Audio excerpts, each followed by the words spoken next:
నమస్తే. శ్రీ పరంజ్యోతి భగవతి భగవాన్ వారి అద్భుతం.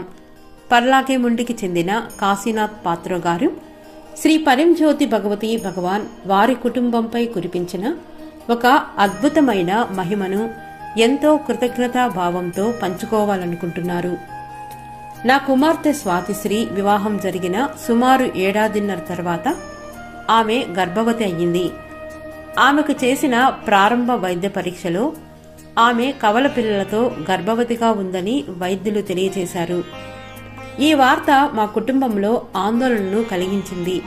శ్రీ పరంజ్యోతి భగవతి భగవాన్ పట్ల అచంచలమైన భక్తి విశ్వాసాలు కలిగిన నా కుమార్తె ఆ పరిస్థితిని పూర్తిగా వారి దివ్య పాదపద్మాలకు అప్పగించి వారి అనుగ్రహం కోసం హృదయపూర్వకంగా ప్రార్థించింది. కొన్ని నెలల తర్వాత తదుపరిసారి నిర్వహించిన స్కాన్ సమయంలో అదే వైద్యుడు ఆశ్చర్యపోయారు. నివేదికలను జాగ్రత్తగా పరిశీలించిన తర్వాత నా కుమార్తె గర్భంలో ఒకే శిశువు ఉందని వైద్యులు మాకు చెప్పారు. ఈ ఊహించని మార్పును చూసి స్వయంగా వైద్యులే ఆశ్చర్యపోయారు. మా కుటుంబానికి ఇది శ్రీ పరంజ్యోతి భగవతి భగవాన్ యొక్క అనంతమైన అనుగ్రహం ఇంకా అద్భుతమైన ఆశీర్వాదాలకు స్పష్టమైన నిదర్శనంగా నిలిచింది.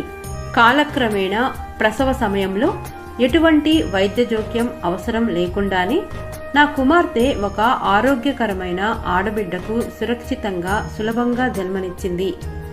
ఈ అద్భుతమైన మహిమ మా మనవరాలి సురక్షిత జననం కేవలం శ్రీ పరంజ్యోతి భగవతి భగవాన్ యొక్క అనంతమైన కరుణ, రక్షణ, ఆశీర్వాదాల వల్లే సాధ్యమయ్యాయని మేము దృఢంగా విశ్వసిస్తున్నాము. అనంతమైన ప్రేమ, భక్తి ఇంకా ఎనలేని కృతజ్ఞతా భావంతో మా కుటుంబంపై తమ అనుగ్రహాన్ని కురిపించిన శ్రీ పరంజ్యోతి భగవతి భగవాన్ దివ్య పాదపద్మాలకు మా వినమ్ర ప్రణామాలను సమర్పిస్తున్నాము.